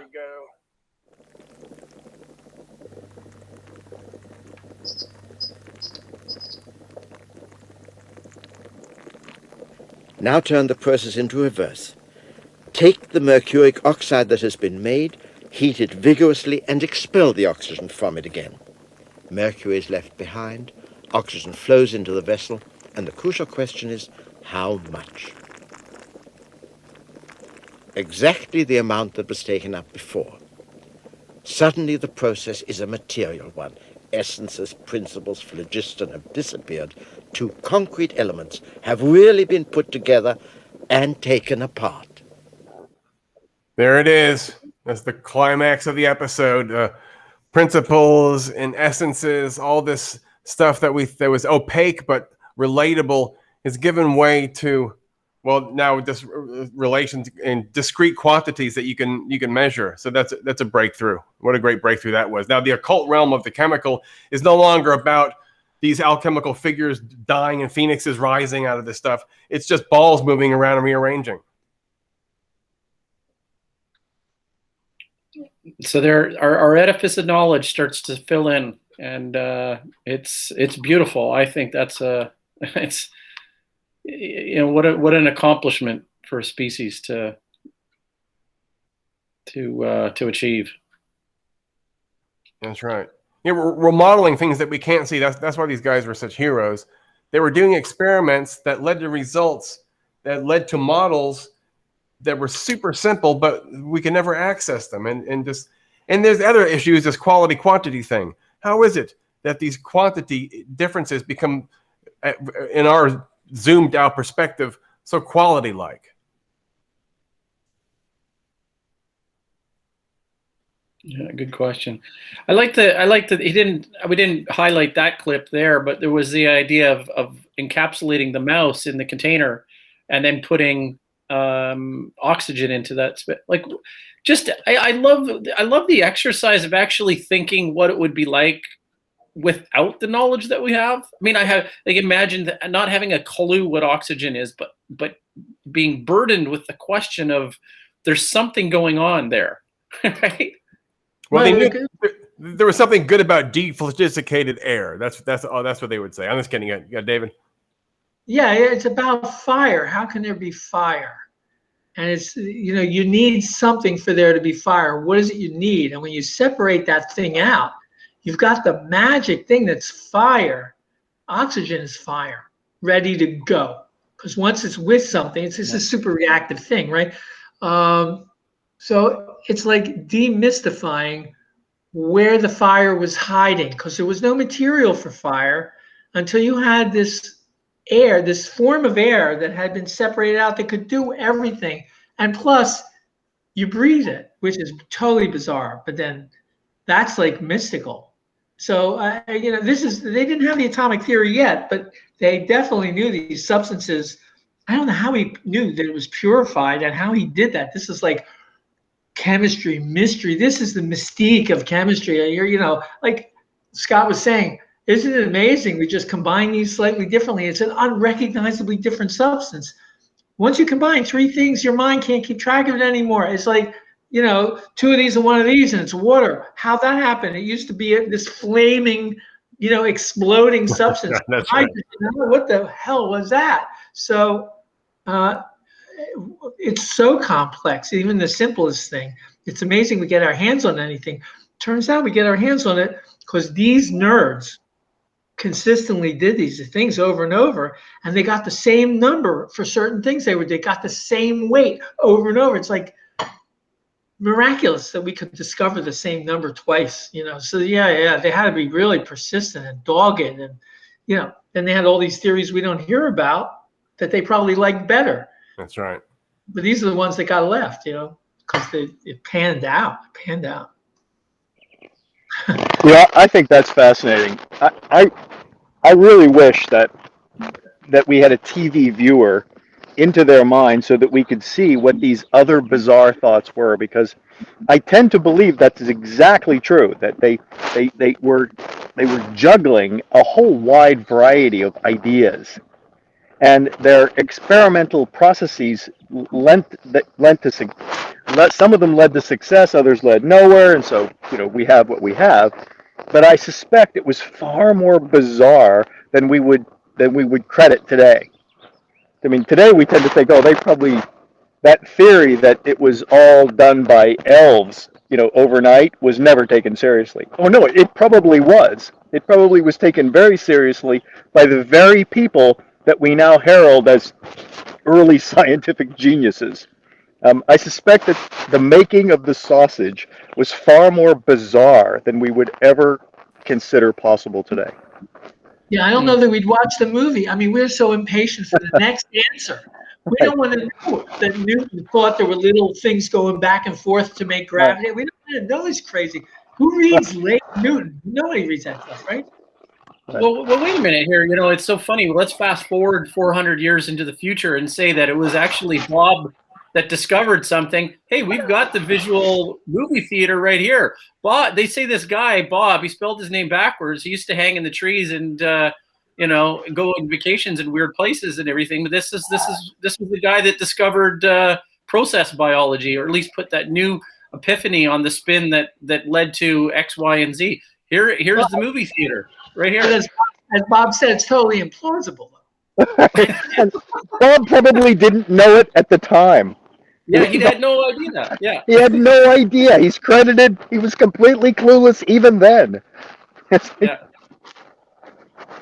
Actually, the episode ends with Bronowski making that poignant remark. Remember, he says, "For 57 years, Dalton walked out of Manchester every day, and he measured the rainfall, the temperature, a singularly monotonous enterprise in this climate. All of that massive data, nothing whatever came. But of the one searching, almost childlike question about the weights that entered the construction of these simple molecules, out of that came the whole modern atomic theory. That is the essence of science." Here's a great quote. "Ask an impertinent question, and you're on your way to the pertinent answer." Yeah, so who knows? Yeah, yeah. So what impertinent question can we ask? Well, geez, we have to master a lot more stuff today, I think, to make a change. You'd have to do have a lot of postgraduate time under your belt to have the material to ask the impertinent question today, wouldn't you? Yeah, I'm much better at uninformed questions than impertinent type. That's good. Well, we won't recognize the low-hanging fruit, but there are probably some pretty simple questions that are being ignored, right? I mean, simple. We hear all the flashiness. You know, there's the next fusion reactor, there's the next muon, there's the next beep at churn, there's another strange particle. Okay, like those are the fundamental questions. I mean, we're hypnotized by, you know, where we're being shown. They may not be the fundamental questions. You're right. We have to ask those questions. Well, how about this dark matter, dark energy business? That's a new. People are excited about that, and there's some new particle or something. It was in the news, or there's some There's some problem with the mass. Oh no, it's the distribution. The distribution of dark matter is screwed up. So physicists are very excited today because that was in the news. Yeah, I haven't read that article yet. I saw the headline, right? I have to read it. I mean, I have to read that. It's like Kim Kardashian or that. I have to read the one or the other. That's my, prurient interest is dark matter distribution. What I'm going to learn from it. Dark matter. Here's something I was kind of pondering the other day. So if you look at the expansion of the universe, right, in inflationary theory, is there a direction to that? Is it a direction that's going in all directions? The expanding of the universe? Is it isotropic, right? I think they found that Hubble's constant is not exactly constant in every direction. But the uniformity of it, that would be something that they have to determine whether there's a statistical likelihood of it being distributed the way it is. It's just a matter of isotropic, variance, whether it's a natural thing that it could vary like that. Collecting tons of data now, so. That's one of the problem with classical imaginations and models, that we have to retrace our steps thinking in the ways we imagine things. If they're erroneous, which they quite often are, we have to deprogram ourselves as a species, right? So, because it actually changes our conception and how we actually think about space, right? So it moves against intuitions, which are essentially programmed ritualistic, thinking, I suppose, or imprinting, right? You got to reverse imprint something, which is hard to do. Well, once we detach our retinas, and realize that what we're looking at is space is only what we put there as a form. And then we start to say, well, there's something else that when we go measuring, we have another game to play. It's a different game. What can come out of that game? There's no limit to what can come out of that game. We can't say what the limits are in that game, right? So now it's a matter of what's the impact on you of the 14 billion light years away details that we're going to discern. I'm having trouble applying that to my life. It's a little distant. I know it's here now because we're 14 billion light years away from the thing that we're looking at. But so we could look right here. Doesn't that mean that? Something wrong about that. I understand. We're looking back in time. But in terms of the humanity of it, it's like we have to jump to what's the important question. And what decides that? Well, I think I tell you one word. Yeah. Survival. That's what determines that right there. That's the law. I'll give you a different word. Maybe it's the same thing. Love. I mean, maybe it's the same thing. Maybe it's a different thing. I mean, I think, Scott, one direction to go is the answer is math games. You can make up anything you want. See what games are consistent, and the data is, not inconsistent. You can have as many theories and games and enjoy the beauty of that, which has nothing to do with the question that Daniel answered and I'm trying to answer to. Is it about survival, or is it about love, or the best thing for you to do, or the best thing for us to do, or are we all connected in such a way that we should be answering that question as a group? As a unity, as all time, is a question for all of us. Allah, where's that go? Maybe the Buddhist needs to help us a little. The Buddha. Can you spend some time with the Buddha, Scott? Spend time with the Buddha? His teacher. Yeah, you spent some time with the Buddha, didn't you? I worked with the Dalai. The Dalai Lama. Dalai Lama is not quite a Buddha. He's the incarnation of Avalokiteshvara. He's a mere bodhisattva, but even he doesn't really believe that. It's a political thing for those guys. But they do those experiments where they bring the toys that the last incarnation had, and then imitations. And the kid needs, this is the test they do to know if it's a real incarnation. He has to pick his previous rattle from a fake rattle that's almost just like it. And sometimes the kid says, hey, did he take care of Max, the dog? He had a dog in his past life. So maybe he is the 13th and 14th incarnation of Logoteshvra when he first appeared in the 5th century Tibet. Maybe. Scott, did you meet the Buddha? Not Buddha. I'm sorry. Did you meet the Dalai Lama? Yeah, it was a lucky accident. After I graduated, that Buddhist Christian professor I told you about, and my Marxism professor, both of them told me to go to India on the same day. So I thought that was a Class A synchronicity. So I told my mom, she's a travel agent. I was like, Mom, Rick Roderick and Roderick Corliss told me to go to India. So obviously the universe wants me to go there. So she got me like 2 weeks at the Hilton in New Delhi.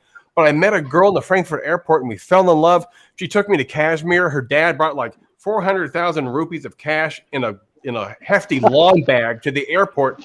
And we brought this to a guy. So I got to see a Kashmiri wedding.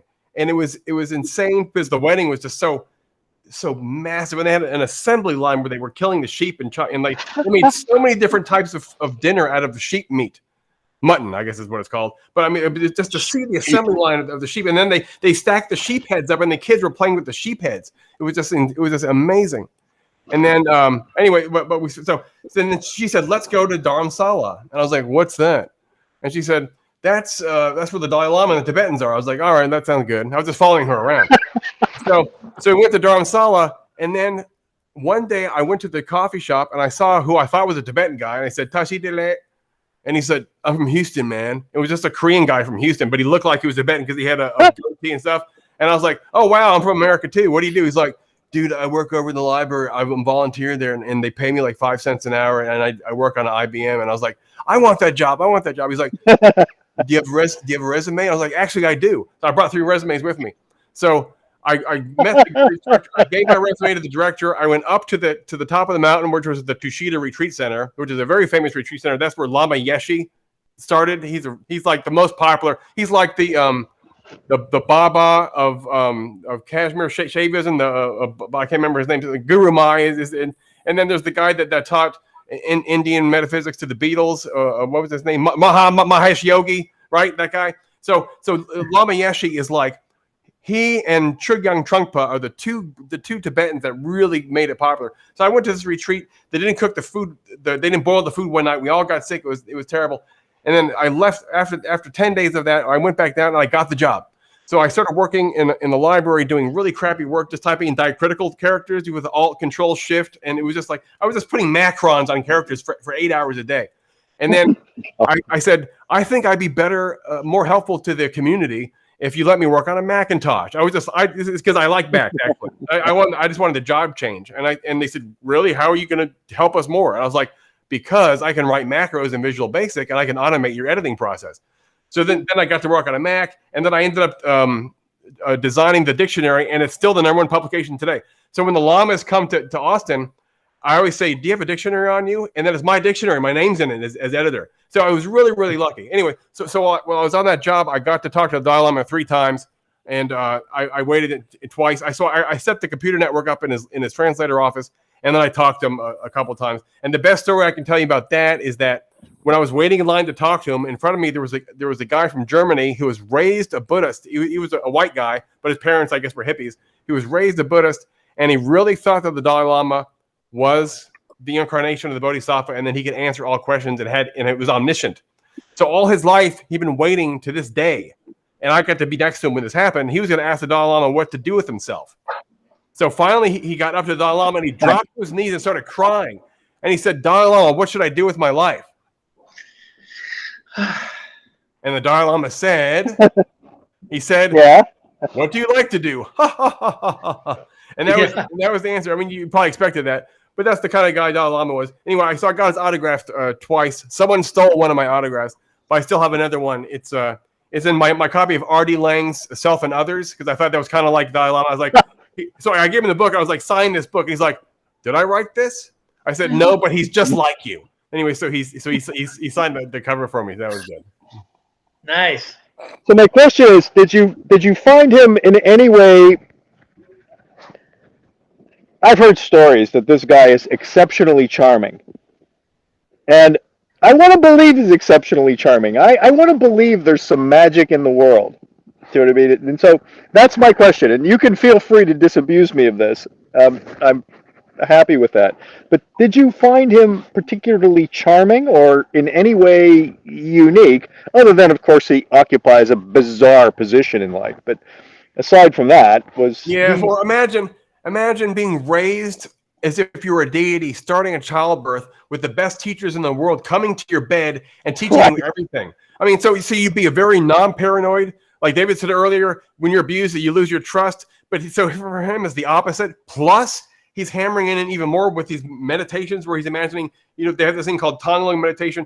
Someone's on fire, you put water on them. Someone's cold, you give them a blanket. So he's built up this inhuman, like, inertia of, like, extroverted compassion. But it's not normal to be raised in that way, to never be bullied, to be revered and treated. So he's very, very loving towards people because he's been treated with the most incredible love and like training and teaching all of his life. And he knows 16 languages. And he's just he's like, I think if he took acid, he would just giggle and feel happy. There'd be no darkness or anything like that. It's just hard to imagine a human being like that. But if you're raised from babyhood and like with this big emphasis on compassion and dignity, you end up becoming a very, like, a non-asshole, non-paranoid, non-sarcastic. So it's very unusual. Yeah, but that's in my view, that qualifies as magic. Like, I understand those circumstances are ridiculously rare, ridiculously, stupidly rare. But I still like the idea that it's almost like you've just outlined a goal to achieve that we could pursue for every child on the planet. Yeah, that's right. Imagine if he did that, children would have this crazy view that people were basically good, and they would be basically compassionate as like a default attitude. And I think culture would change if people were default compassion instead of default assholes. I'm from Miami, so I'm a default asshole. It's a Republican town run by the anti-Castro Cubans. It's a really shitty place. And I realized, and actually, I went to a high school reunion a couple of years ago, and this guy who was one of the biggest assholes in my high school came up to me and we started talking. I was kind of nervous because I remember him being so mean to me. And he's like, well, I went to college. You know what I realized? I realized that I was an asshole. I realized I was an asshole. Miami made me an asshole. I was like, yes, that's exactly it. I was like, you said it. That's what happened to me when I went to North Carolina and I met people that were not pretending to be altruistic hippies, but were actually raised that way. I realized my shitty Republican neighborhood made me into this asshole character. And I was like, these people aren't pretending. They're not trying to butter me up because they want money from me. They're actually living up to their hippie extended family ethics. And they really believe this and take it seriously. So it was you're right. The way you treat the child makes a big difference. And it should be mandatory for governments to treat children as kindly as possible. And the murder rate would drop and all sorts of things would change. I know, but there's still dark matter in the universe, because then I don't know how the Dalai Lama does it, but he survives despite the fact that there's China, and he has to confront this. This is his burden, right? They're trying to destroy his culture, the land, the people, everything, the power, and corrupt even the idea that he has succession. That's so right. Yeah. He has to be this beautiful person anyway. So but his first principle is his founding principles are on goodness, and his neurons are all wired and myelinated towards that, which does manifest in a different in something different. And I think that's the biggest thing that Scott's claim is that, you know, we all bear the burden. If it says it takes a village to raise a child, then we all bear the burden of falling short of that ideal. But I have to admit, my opinion of him dropped. So I thought maybe he's Avalokiteshvara, maybe. But then when he said that he was behind George W. Bush's war in Iraq, I was like, oh, he's not Avalokiteshvara. I was like, oh God. Remember he was I support George Bush, and I was like, you dumbass. It was just so shocking. What a dumbass. I didn't remember that. I'm sorry, maybe I should have mentioned it. So when I saw that, I was like, this made me cringe. He'd probably have a good talk on making mistakes and what that means. I mean, you know, maybe he knows. That'd be a fascinating question. What? He's been my vote for when the aliens come, who do I want to go send? He was my vote. Unless I can send a fictional character, and then I'm sending Ted Lasso. But if I can't send a fictional character like Ted Lasso, if you don't know Ted Lasso, I would suggest you go look at Ted Lasso. He's a hoot. It's an awesome TV show. He's totally a hoot. But okay, barring fictional character, Dalai Lama meets the aliens when they come. I can't think of a better person to go represent humanity at the moment. Maybe somebody will show up. But gentlemen, I have to go. Thank you very much for your patience in hearing my clueless comments. And have a good evening. Your comments are great. Come again next time. I'm glad you liked the Bronowski series. For me, it was when I first saw it, I was just so amazed. But anyway, right. Good night. Good night. Interesting conversation tonight. Lavoisier, Dalton, all that. I mean, this is a good part of history. I'm looking forward to next time. Oh, next time's our favorite. My favorite episodes next week. They get better and better. I mean, it's like, it's what Dan said. It's the best. I won't be let down. This is great. Well, thanks for organizing this, right? Both of you. Well, thanks for coming, David. See ya. David. Yeah. Bye-bye. Bye.